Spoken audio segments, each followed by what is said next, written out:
अपनी बिरादरी के लिए कुछ भी करने को तैयार हो।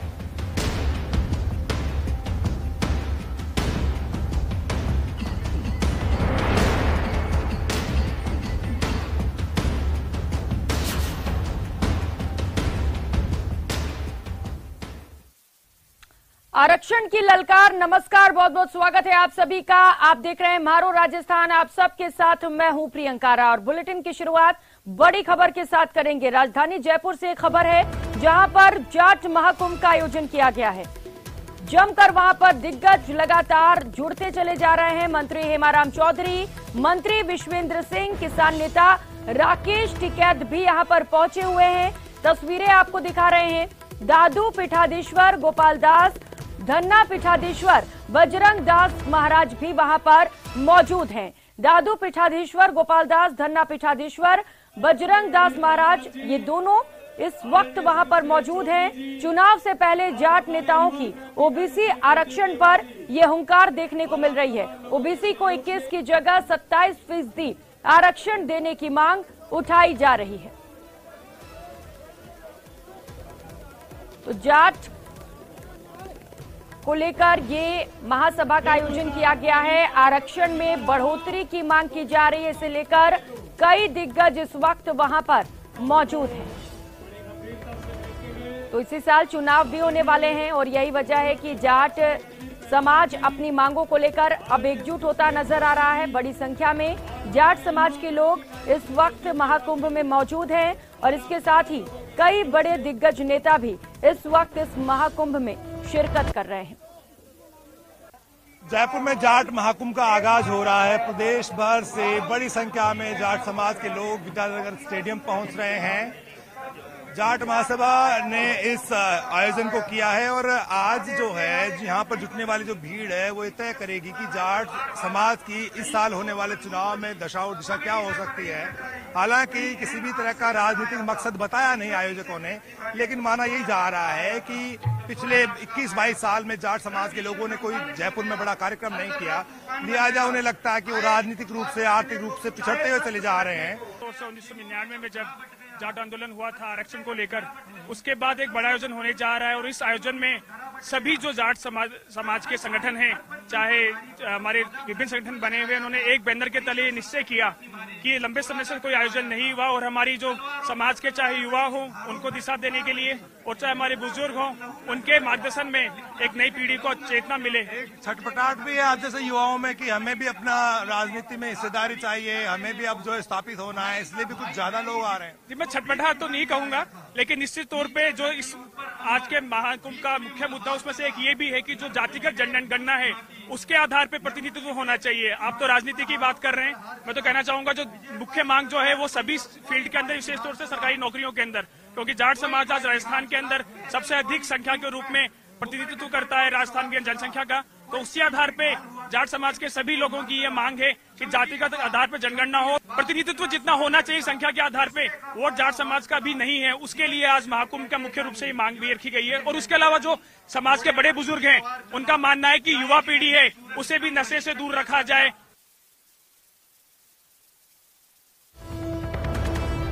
जयपुर से एक और बड़ी खबर सामने आ रही है। जाट महाकुंभ में मंत्री विश्वेंद्र सिंह भी पहुंचे। विश्वेंद्र सिंह ने वहां पर बड़ा बयान दिया है। उन्होंने कहा है कि भरतपुर के जाटों को लुटेरा कहा जाता है। मुगलों से हम दौलत छीन लेते थे। भरतपुर राजवंश की 14वीं पीढ़ी का वारिस हूं। 1990 में 26 साल की उम्र में लोकसभा से इस्तीफा दे दिया। जहां समाज के फायदे की बात होती है वहां सबसे आगे दिखूंगा। भरतपुर धौलपुर के जाटों को ओबीसी आरक्षण दिलाया। अब जाटों को आर्थिक राजनीतिक ताकत भी बनना होगा।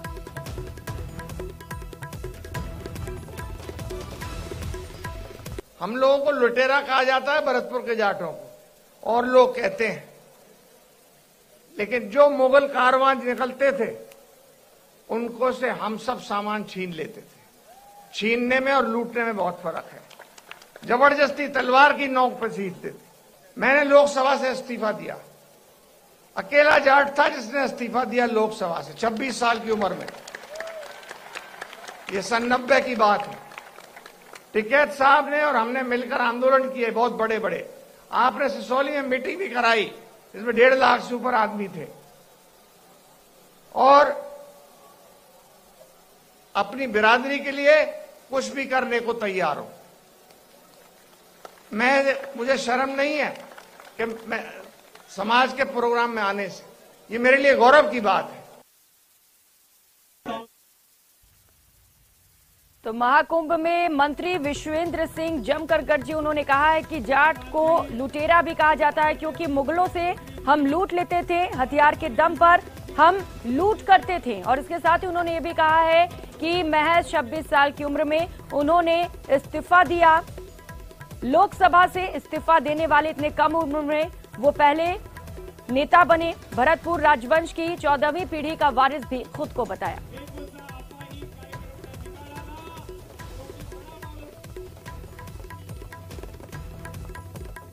तो जाटों के महाकुंभ, हमारे बीच पूर्व मंत्री हमारे बीच पधार चुके। कुंभ की 3 तस्वीरें देख रहे हैं। पंडाल में जाट समाज का जमावड़ा लगा हुआ है, जो कि आप पहली तस्वीर में देख पा रहे हैं। वहीं दूसरी तस्वीर में मंच पर जाट नेताओं की जुगलबंदी देखने को मिल रही है। वहीं तीसरी तस्वीर में मंच पर नाच गाने के प्रोग्राम से लोगों को जोड़ा भी जा रहा है।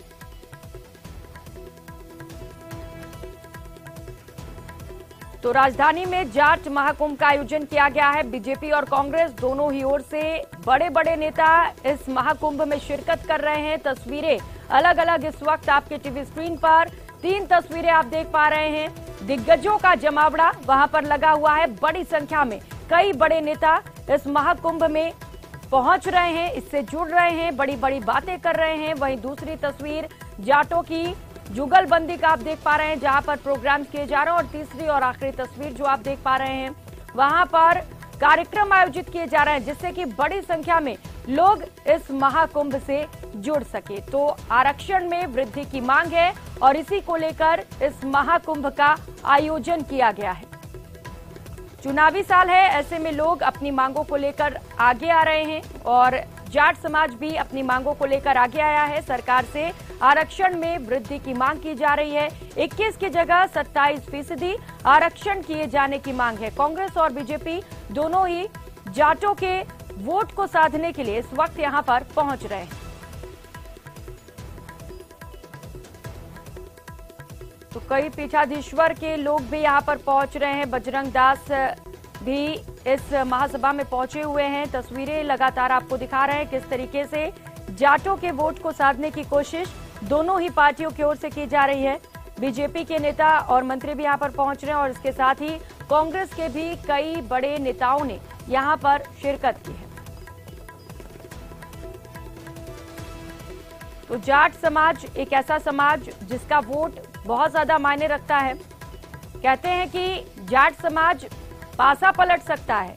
अगर जाट समाज का समर्थन मिल जाए तो आपको जीत भी मिल सकती है और यही वजह है कि लगातार यहां पर नेताओं के पहुंचने का सिलसिला भी जारी है। और श्रीगंगानगर से बड़ी खबर सामने आ रही है। रायसिंह नगर में संदिग्ध ड्रोन के मूवमेंट को कैप्चर किया गया है। ग्रामीणों ने इलाके में संदिग्ध ड्रोन देखी। ग्रामीणों की सूचना पर बीएसएफ ने सर्च ऑपरेशन चलाया। सर्च ऑपरेशन में फिलहाल कुछ भी संदिग्ध नहीं मिला है, लेकिन क्योंकि ग्रामीणों की ओर से सूचना दी गई थी, इसे गंभीरता से लेते हुए लगातार बीएसएफ की ओर से वहां पर सर्च ऑपरेशन चलाया जा रहा है। तो संदिग्ध ड्रोन के मूवमेंट को देखा गया है। हो सकता है पाकिस्तान की ओर से ये ड्रोन भेजा गया हो, क्योंकि हर बार पाक की ओर से नापाक हरकतें की जाती हैं और यही वजह है कि बीएसएफ इसे लेकर पूरी तरह से अलर्ट है।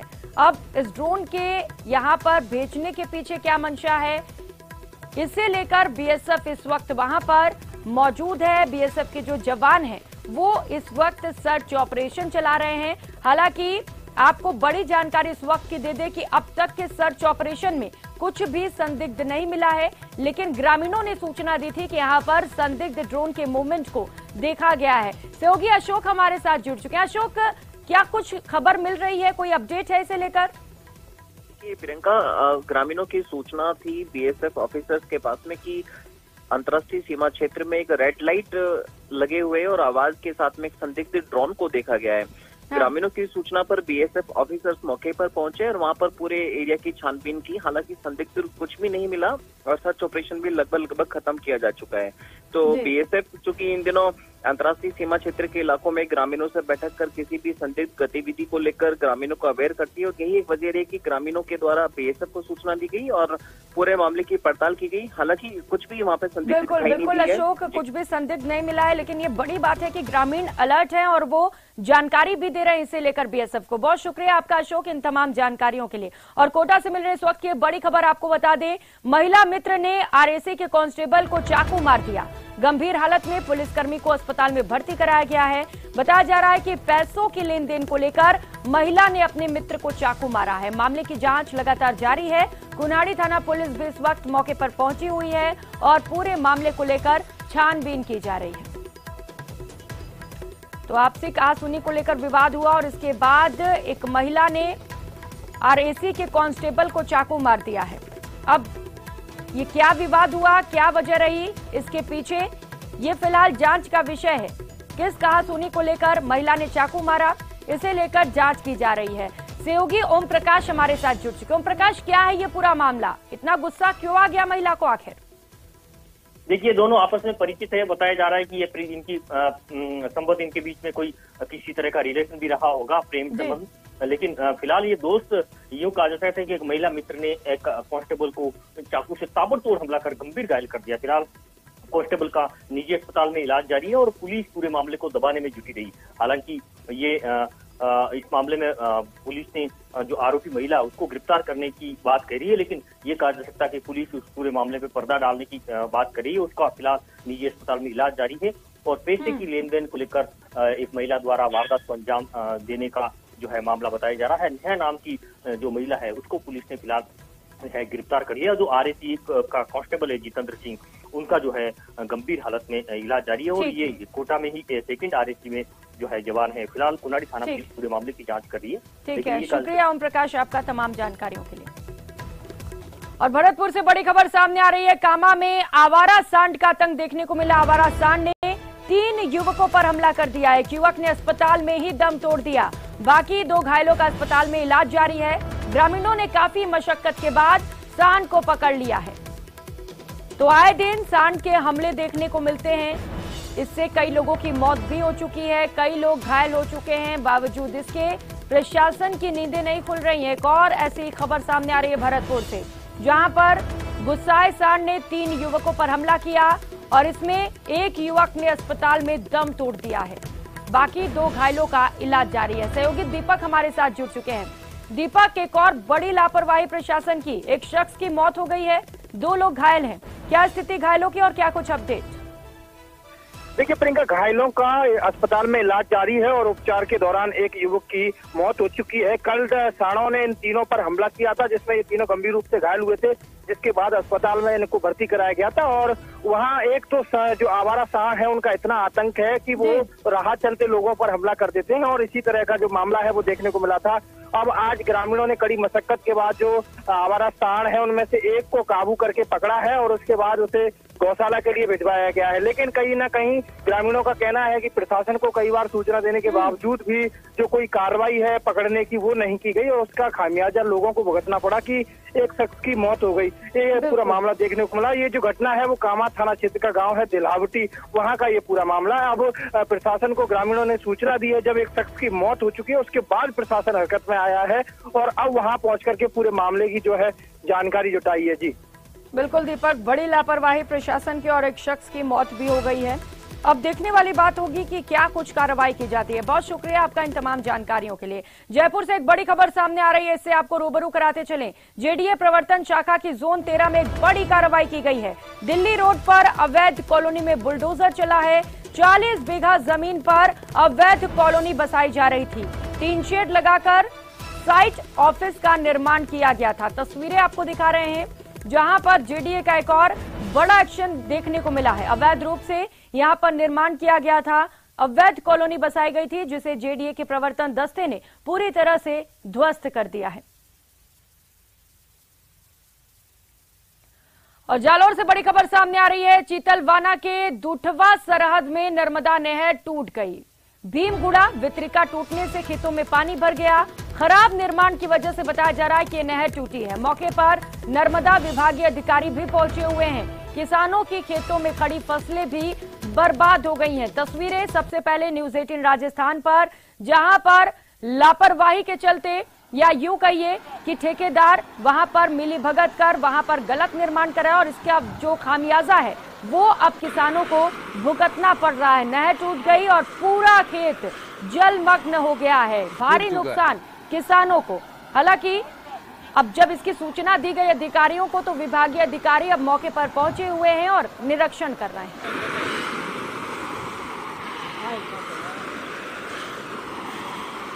फूट चुका है।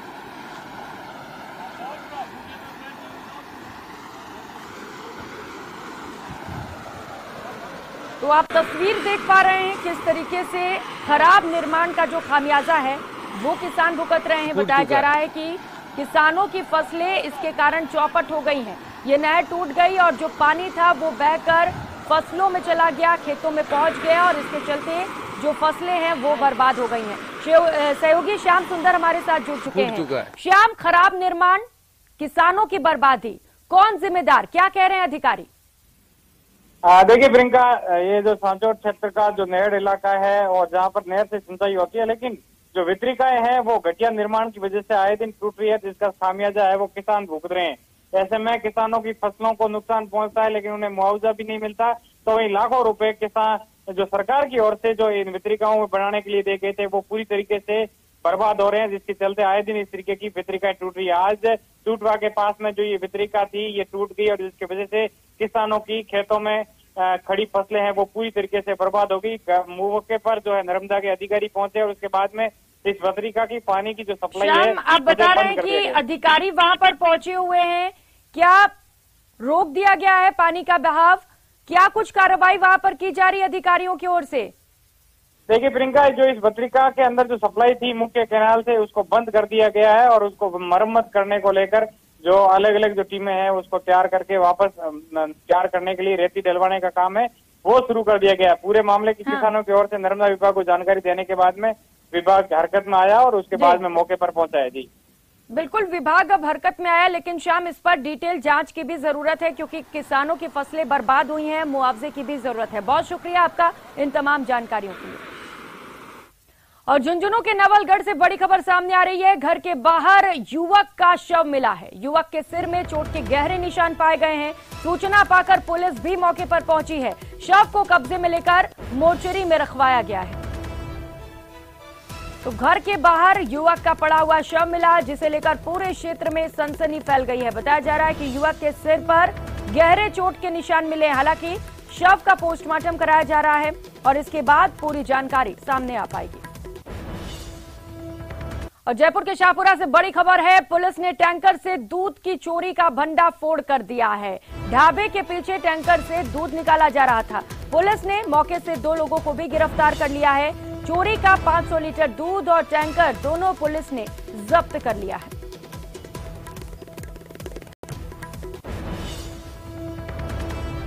तो दूध की चोरी का बड़ा खेल चल रहा था, गड़बड़ झाला चल रहा था, जिसे पुलिस ने पर्दाफाश करते हुए 2 लोगों को गिरफ्तार कर लिया है। अब इन दोनों से कड़ाई से पूछताछ की जाएगी, हो सकता है और भी चेहरे सामने आए। और अब बुलेटिन में बात करेंगे प्रदेश में बढ़ती चोरी की वारदात के बारे में। आपको 3 तस्वीरें दिखा रहे हैं कि किस तरह से बेखौफ चोर वारदात को अंजाम देते हैं। लेकिन यही नहीं, चोर कभी कभी ओवर कॉन्फिडेंस का भी शिकार हो जाते हैं और सीसीटीवी में कैद हो जाते हैं क्योंकि कैमरा सब देखता है। तो अलग अलग जगहों पर चोरी की वारदात को अंजाम दिया गया शातिराना अंदाज में। शायद चोर को ये नहीं पता था कि यहां पर सीसीटीवी कैमरे भी लगे हुए हैं जहां पर इनकी तस्वीरें कैद हो रही हैं। झुंझुनू, सवाई माधोपुर और कोटा से ये तस्वीरें। और सबसे पहले बात झुंझुनू की करेंगे, जहां पर चोरों के हौसले किस कदर बुलंद है इसका अंदाजा आप लगा सकते हैं। जब चाहे तब वहां पर चोरी की वारदात को अंजाम दिया जा रहा है। उबली का बालाजी चौक से केवल 20 मीटर दूरी पर मोटर वाइडिंग की दुकान में अज्ञात चोरों ने हाथ साफ कर डाला। चोरों ने ताले तोड़कर तकरीबन 10 क्विंटल तांबा और गल्ले से 700 रुपए चोरी कर लिए। हालांकि चोरी की पूरी वारदात सीसीटीवी कैमरे में कैद हो गई है। आक्रोशित व्यापारियों ने पुलिस पर आरोप लगाते हुए आंदोलन की भी चेतावनी दी है।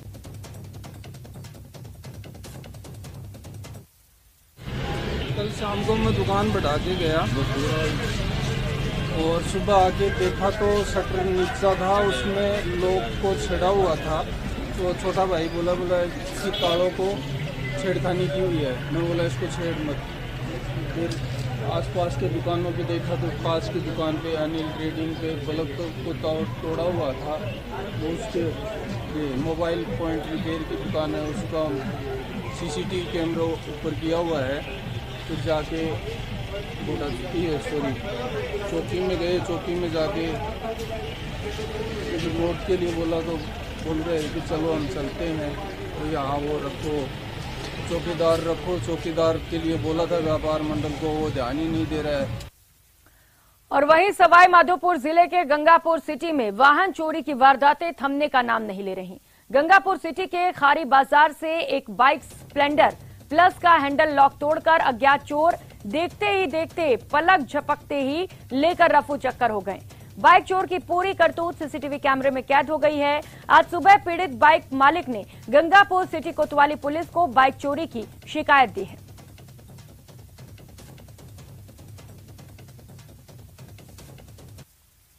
और कोटा की बात कर लेते हैं, जहां पर दुकान में दिन दहाड़े चोरी हुई है। बेकरी की दुकान में दिन दहाड़े चोरी की वारदात को अंजाम दिया गया। 2 नाबालिग ने दुकान में घुसकर चोरी की। सीसीटीवी में ये पूरी तस्वीरें कैद हो गई हैं। दुकानदार ने दोनों चोरों को पकड़कर पुलिस को सौंप दिया है।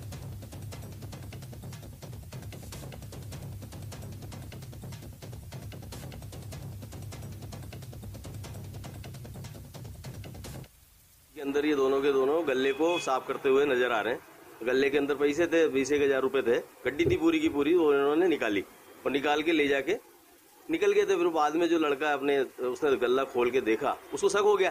तो खोल के देखा तो उसको गल्ला साफ निकला तो गल्ले, तो इसने पीछा करके उसको पकड़ा। और फिलहाल यहाँ वक्त तो चला एक छोटे से ब्रेक का, लौटेंगे फौरन।